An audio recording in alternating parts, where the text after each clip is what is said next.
नमस्कार, सादर प्रणाम।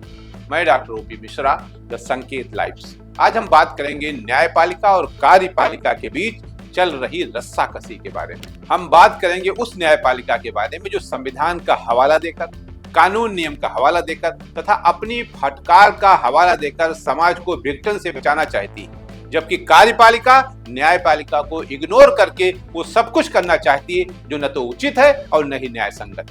वैसे जहां तक मैं समझ पा रहा हूं, कार्यपालिका विधायिका को खुश करने का कोई मौका छोड़ना नहीं चाहती, भले ही न्यायपालिका किसी भी तरह से इससे सहमत न हो।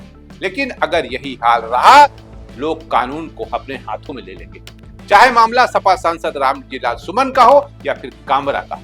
कटाक्ष देखिए तो सही कि हो क्या रहा है, हम कहां जा रहे हैं, देश कहां जा रहा है। ये कैसा अमृत काल है जहां हर कोई कानून अपने हाथ में लेने को तैयार है और अदालत, वो भी सुप्रीम कोर्ट, ऑर्डर कर रही है। जी हाँ, हम बात कर रहे हैं गैर कानूनी बुलडोजर के बारे में, जो आज अदालत के आदेशों को रौंद डालने के लिए तैयार है, सिर्फ इसलिए ताकि उसके आका उससे खुश रहे।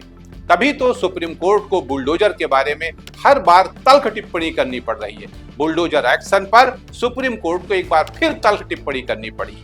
हैरत की बात है कि देश की शीर्ष अदालत के बार बार कहने के बावजूद महाराष्ट्र से लेकर उत्तर प्रदेश तक बुलडोजर के जरिए कथित इंसाफ की कोशिश जारी, जबकि कानून इसकी बिल्कुल इजाजत नहीं देता।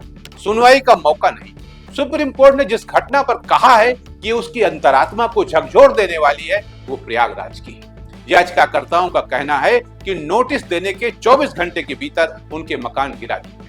इसी तरह महाराष्ट्र के मालवण में एक कबाड़ व्यापारी के घर पर बुलडोजर चलाने के मामले में भी सुप्रीम कोर्ट ने स्थानीय नगर परिषद को नोटिस जारी किया।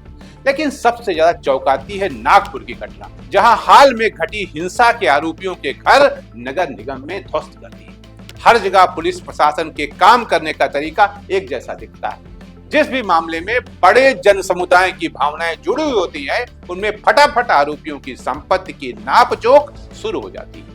एक दिन नोटिस जारी होती है और दूसरे दिन अगले दिन बुलडोजर पहुंच जाता है। अपील करने तक का मौका नहीं दिया जाता है, जो हर नागरिक का संवैधानिक अधिकार है। नागपुर मामले में ही बॉम्बे हाई कोर्ट की नागपुर बेंच ने आरोपियों की प्रॉपर्टी के खिलाफ कार्रवाई पर रोक लगा दी, लेकिन जब तक आदेश आता तब तक बहुत देर हो चुकी थी। प्रशासन का तर्क है कि निर्माण अवैध था, लेकिन क्या बिना उचित सुनवाई के कार्रवाई करना वैध? जो अवैध निर्माण बरसों से खड़ा है, जिस पर किसी अथॉरिटी की नजर नहीं जाती, अचानक वो इतना खतरनाक हो कैसे जाता है कि आनन फानन में बुलडोजर चलाना पड़ता है। पहले क्या आप आंखों से और दिमाग से अंधे होते हैं क्या? ऐसी ही तेजी सारे अवैध निर्माणों के खिलाफ क्यों नहीं दिखती?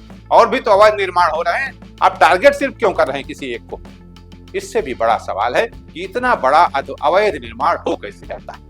सुप्रीम कोर्ट ने नवंबर 24 में कहा था कि दंडात्मक उपायों के रूप में बुलडोजर कार्रवाई असंवैधानिक है। एक्शन से पहले नोटिस और सुनवाई का वक्त देना होगा। सुप्रीम कोर्ट ने आदेश का उल्लंघन करने वाले अफसरों पर कार्रवाई तक की चेतावनी दी थी, लेकिन इसका असर होता नहीं दिख रहा। और होगा भी क्यों, जब सरकारें खुद इसको प्रमोट करेंगी। इस पर रोक लगनी चाहिए। आज के लिए इतना ही। नमस्कार।